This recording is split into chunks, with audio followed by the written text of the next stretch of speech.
जय हिंद दोस्तों, स्वागत है आप सभी को। आज के इस वीडियो में समझते हैं कि पंचायती राज के जो प्रतिनिधि है इस बार जो चुनाव लड़ रहे हैं वो कौन से रणनीति अपनाकर उस चुनाव में अपना विजय प्राप्त कर सकते हैं। क्योंकि इस बार का जो पंचायती राज का जो चुनाव है 2021 का बहुत ही कॉम्पिटिटिव एग्जाम से कम पावर नहीं है।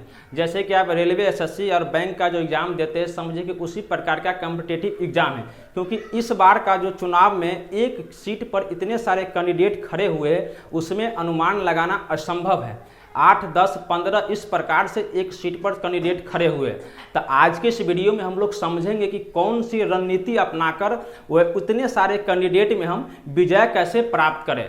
तो आज मैं आप लोगों को इस वीडियो में 7 से 8 रूल बताने जा रहा है। अगर आप उस 7 से 8 रूल को अगर फॉलो करते हैं तो आपको 100% जीत मिलेगी। तो आइए इस वीडियो पर जुड़ जाए सभी दोस्त। और तो पंचायत चुनाव जीतने का तरीका, इस बार का जो मुद्दा है, क्वेश्चन है पंचायत चुनाव जीतने का तरीका है। जो इसके अंतर्गत आते हैं मुखिया, सरपंच, पंचायत समिति, जिला परिषद, जो विभिन्न प्रकार के जो पद होते हैं वो कौन से रणनीति अपनाएं जो इस बार वो चुनाव को चुपचाप जीत सके। तो आइए हम शुरुआत करते वीडियो को। तो पहला जो आपको रणनीति अपनाना पड़ेगा, युवाओं को साथ में लेना। अभी को जो चुनावी चल रहा है, लोकतंत्र का जो माहौल है, इसमें आप युवाओं को साथ जरूर लेना पड़ेगा। क्योंकि अगर युवा अगर जिसके पक्ष में आ गया उसकी जीत पक्की है।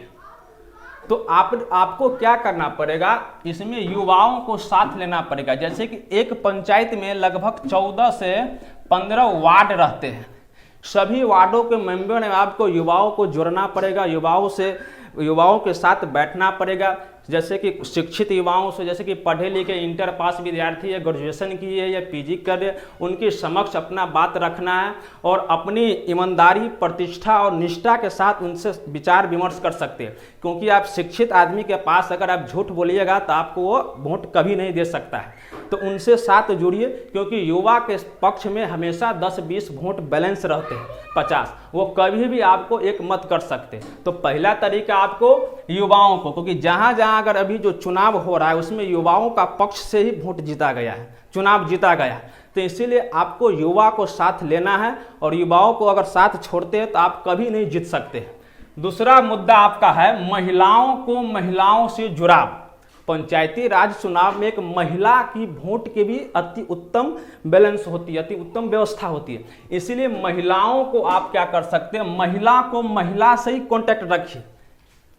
क्योंकि बिहार के पंचायती राज में बिहार के जो मुख्यमंत्री श्री नीतीश कुमार जी हैं, महिलाओं को 50% आरक्षण तो दे दिया है। क्योंकि जहां पर महिला कैंडिडेट अगर खड़े हुए हैं तो वहां पर महिलाओं को भी आपको ट्रोली बना पड़ेगा। क्योंकि महिला ज़्यादातर महिलाओं को बात को समझता है। आप लोग अगर मार्केट में जाते होंगे तो देखते होंगे कि अगर जहाँ पर 2-4 महिला अगर सब्जी खरीद रहे हैं, अगर भीड़ लग गया तो वहीं पर सब महिला जाके खरीदने लगता है, चाहे वो सब्जी सड़ा हुआ हो या महंगा हो। इसीलिए आप महिलाओं को अगर एकत्रित कर सकते हैं तो महिलाओं को भी ट्रोली बनाइए, उनके बातों को समक्ष रखिए। आप महिलाओं से जोड़ने का कोशिश करिएगा तो आपको ये भी एक अहम भूमिका है। तीसरा आपका जो पॉइंट है, सोशल मीडिया से प्रचार। सोशल मीडिया से प्रचार बहुत ज़रूरी है। अभी के समय में जो सोशल मीडिया में आपको जो सबसे सस्ता सुविधा होता है, व्हाट्सएप, फेसबुक, यूट्यूब और ट्विटर, इस पर आप अपना प्रचार का मतलब ये नहीं कि सिर्फ आप पोस्टर भेज दीजिए।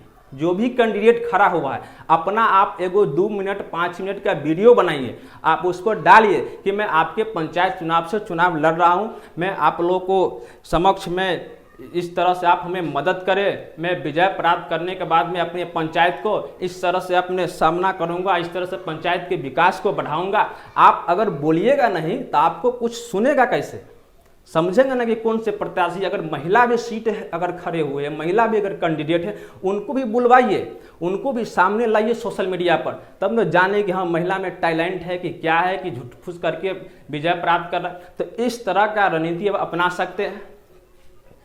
चौथा आपको जो पॉइंट है, विपक्ष का शिकायत नहीं करना। आप अगर कहीं भी अगर वोट मांगने जाते हैं तो कभी भी दूसरे को शिकायत मत करिए। अगर आप विपक्ष का शिकायत करते हैं तो आपको कभी वोट प्राप्त नहीं हो सकता है। कोशिश करिए अपना वोट मांगने। अगर विपक्ष का अगर जब शिकायत करते हैं तो जनता अब उतना मूर्ख नहीं रह गया, आपको समझ जाए कि सभी आता है वो उसका शिकायत करता है और वो उसका शिकायत करता है। कोशिश करिए कि आप अपना वोट मांगने का किसी भी दूसरे का शिकायत मत करिए। आगे कि सभी के पास जाना है। आपको पंचायती राज चुनाव में एक एक वार्ड, एक एक गांव, एक एक आदमी से आपको भेंट करना पड़ेगा और सभी से आपको मिलना पड़ेगा। ये नहीं आपको समझना है कि इस वार्ड में, मेरा मोहल्ला में मेरा कास्ट है, मेरा जाति है तो मेरा सब वोट है। नहीं, इस बार का चुनाव अलग है। अगर आप वो मन में भ्रम बना लेते कि नहीं इस मोहल्ला में अगर हमारा जाति है तो मेरा ही सब वोट आएगा, कभी ऐसा नहीं हो सकता है दोस्तों। इसीलिए आप सभी जाति के पास जाइए और अपना समस्या उनसे सुनिए। जो आपको जो मतदाता है अपना अगर समस्या बताते उसको एक डायरी में लिखिए, उनको कोशिश करिए कि उसको जीतने के बाद उसको समस्याओं को दूर कराना है। तो आपको सभी जाति के पास जाना है। ये नहीं कि अगर जातिगत की अगर बात करते हैं तो वहाँ पर क्या होगा, युवाओं भड़क जाओगा। क्योंकि अगर आप मान के चलिए 19 साल, 20 साल, 25 साल लड़का को अगर आप जाति के बारे में कहिएगा तो आपको कभी वोट नहीं देगा, क्योंकि सब खेला खिलाया रहता है जी। जाति पाति के बात में करिएगा आपको कभी वोट नहीं देगा। इसलिए लिखने से नहीं होता है जात की न पात की, सिर्फ विकास की। इसलिए जाति पाति को आप जब भी उसके समक्ष रखिएगा आपको वोट नहीं देगा। आगे कि विरोधियों से प्यार करना है। क्या होता है कि ग्रामीण इलाका में कभी कभार क्या होता है कि एक दूसरे मोहल्ला में जो ईर्षा दोष के कारण झगड़ा लड़ाई होते रहते हैं। तो चुनावी माहौल में आपको सभी से भेंट करना है, सभी से प्यार करना है, विरोधी हो या कोई हो उसे सभी से आपको समान भाव रखना है। 7वां जो आपको रूल अपनाना है कि गलत भाषा का उपयोग नहीं करना। अगर आप वोट मांगने जाते हैं मतदाता के पास तो ये नहीं कि आप उसको अहंकार दिखाइए, गलत भाषा में बोलिएगा। बहुत सारे जो होते हैं जीतने के बाद अगर आप मुखिया बन जाते अहंकार दिखाने लगते। नहीं, अगर अहंकार करिएगा तो आपको नाश है जी। प्रधानमंत्री थोड़ी ना आप बन रहे जो इतना अहंकार रखिएगा। तो आपको अहंकार नहीं रखना है, समस्याओं को सुनना है, उसको काम करना है। 8वां है कि सभी समस्याओं को जानकारी देना।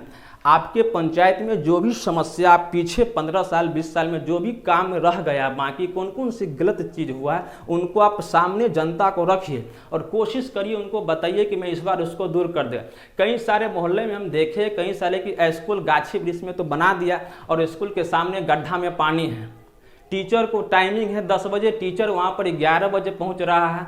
पढ़ाई की एजुकेशन के सिस्टम सबको अगर जब तक आप सही नहीं कीजिएगा, आप सिर्फ मुखिया बन नहीं रहे हैं। मुखिया शब्द नहीं, ये नहीं कि मुखिया जी बने पर आपको सामाजिक दृष्टि में सेवा करना पड़ेगा, तभी आप रह सकते आगे। तो अगर आप सभी दोस्त अगर ये 8 रूल अगर अपना सकते जो सभी प्रतिनिधि, तो आपको विजय प्राप्त करने की फुल चांस है। अब ये रणनीति से आप चलिएगा तो आप हमेशा आपको जीत मिलेगी, क्योंकि इस बार को जो चुनाव है बहुत ही कम्पिटिटिव चुनाव है। तो अगर ये जानकारी आप लोगों को अच्छा लगा होगा दोस्तों तो प्लीज़ कमेंट बॉक्स में रखिएगा और हमारे चैनल को सब्सक्राइब करके लाइक करके वीडियो को अधिक से अधिक दोस्तों के पास शेयर कर दीजिएगा। फिर से मिलते हैं नेक्स्ट वीडियो में। धन्यवाद।